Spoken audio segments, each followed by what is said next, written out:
Ladies and gentlemen, welcome to the Anti-Shooter Sports Entertainment Awards, shortened as Tassea. I am your host, Eon Isla, and I'm going to be bringing you all of your 2011 wrestling, or as some people may call it, Sports Entertainment Awards for the evening. We're going to start things off small, and our final award for the night is going to be the Superstar of the Year Award. Let's start things off with the Diva of the Year Award. This isn't the Divalicious Moment of the Year award. I would have given that to Karma, but the Diva of the Year award, I will go right ahead and say Kelly Kelly has been the Diva of the Year. She held the Diva's title for longer than any other Diva on the WWE roster, and no Diva in TNA is even remotely close to her. Well, no knockout in TNA is even remotely close to her. I'd go as far to say maybe Mickie James, but she still isn't on the same level as what Kelly accomplished this year. Her first WWE Divas Championship, a long title reign, just a very solid year overall for Kelly Kelly. Moving on, Tag Team of the Year 2011. I am giving this award to Beer Money from Impact Wrestling. The runner-up here was the world's greatest tag team, or the wrestling's greatest tag team, as they call themselves now, in Ring of Honor, Charlie Haas and Shelton Benjamin.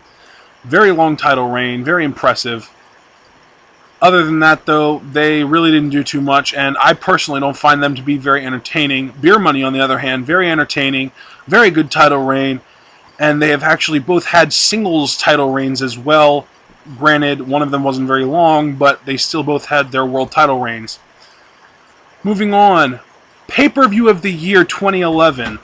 To me, the best pay-per-view of 2011 was the WWE's July pay-per-view, Money in the Bank. The hype to the CM Punk vs. John Cena feud, as well as both Money in the Bank matches themselves, were both incredibly fun to watch.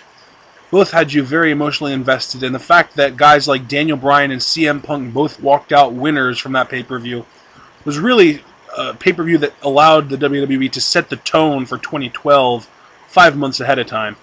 The runner-up here was actually TLC 2011.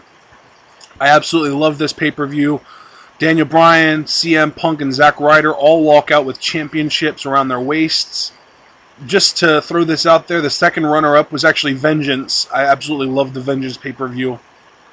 I thought all three of these pay-per-views were better than WrestleMania this year, mostly because WrestleMania was, in my eyes at least, a one-match card, with Taker and Triple H being the only match on that card that actually delivered. Next award, Feud of the Year 2011. Hands down, CM Punk versus John Cena. This is actually probably going to be one of the most common names that you hear as far as CM Punk goes, because he had an amazing year this year.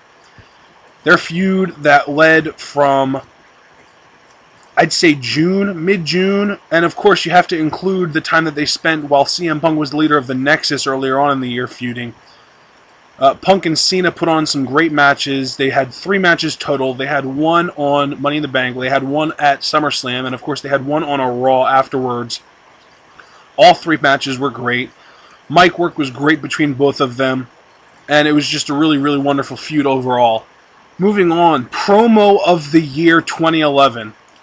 To build up for this, my runner-up for the promo of the year was CM Punk's first big promo on Raw.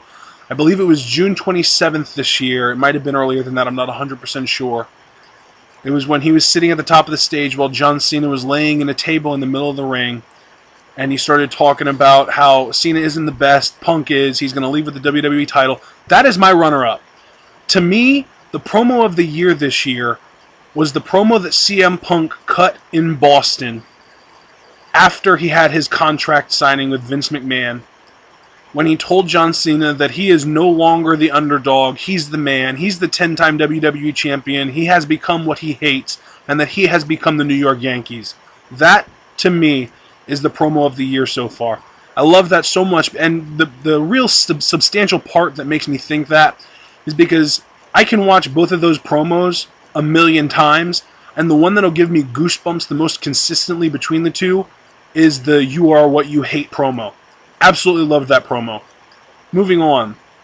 Match of the Year 2011. Runner-up, John Cena versus Alberto Del Rio at Vengeance in a last man standing match. Now, first of all, I think this was great because John Cena lost in a last man standing match. That never happens, and it did here. Second of all, it was just a great match overall. There was a lot of back and forth action. Del Rio was really looking like he was going to win the match, but it's always Cena. You can never count Cena out of a match. WWE always likes to book John Cena to look strong, so you can never count him out. That was my runner-up. The number one match of the year, 2011, CM Punk versus John Cena at Money in the Bank. I don't know very many people that didn't like this match. I know even fewer people that thought this match was legitimately bad. The only people that really didn't like this match were the people that called CM Punk and John Cena out for botching a few times, but that wasn't enough of a big deal to detract from the match itself. The overall feeling, the crowd, the entire aura that this match created was absolutely phenomenal. Punk winning the match and then walking out and blowing Vince McMahon a kiss on his way out was just insane. Absolutely loved it. I was freaking out. I didn't sleep that night. It was amazing. Moving on. Comeback of the year 2011 goes to none other than Mark Henry. I absolutely loved Mark Henry's title reign. It wasn't nearly as long as I felt like it should have been, but I am extremely glad that if he was going to drop it to anybody, he dropped it to Daniel Bryan. Obviously, he didn't literally drop it to Bryan. He dropped it to Big Show, who lost it to Bryan. But Mark Henry went into TLC with the title, and Daniel Bryan walked out of TLC with the title. That's all that matters. Mark Henry came back, and he came back with an absolute vengeance. He had an amazing title reign. Everyone was scared of him, and if you were a kid, you probably were scared of him legitimately. Like, he was like a horror figure to you. Mark Henry had an amazing year this year, and it was good to see somebody like him get the kind of rub that maybe he never really got the opportunity to get before.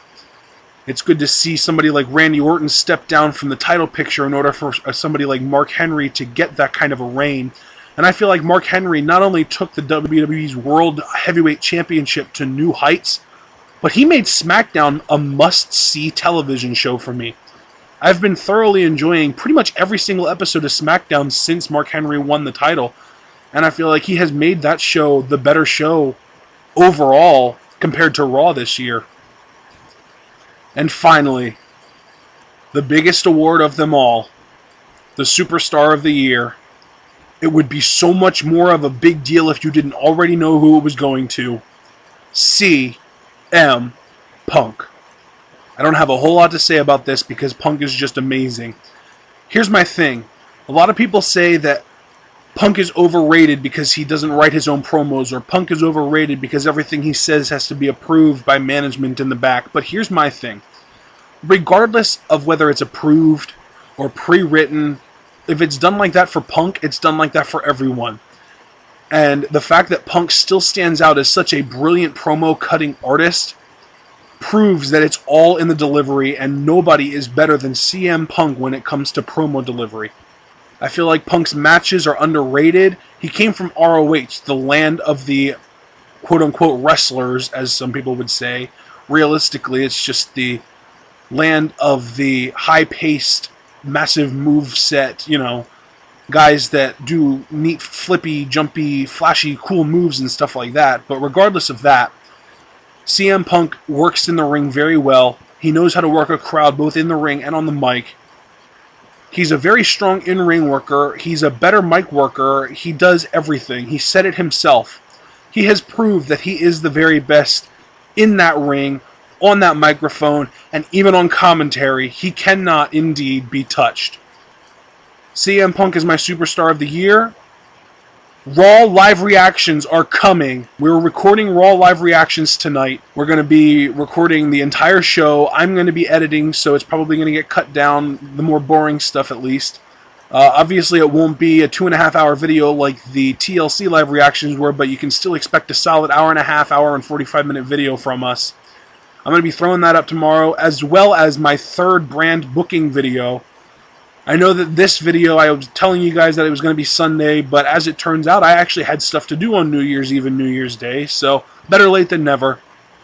Be sure to be looking out for Raw live reactions, as well as my third brand booking video, where I book my imaginary third brand for the first 3 months of its existence. Until then, this is Ian Izzle signing out.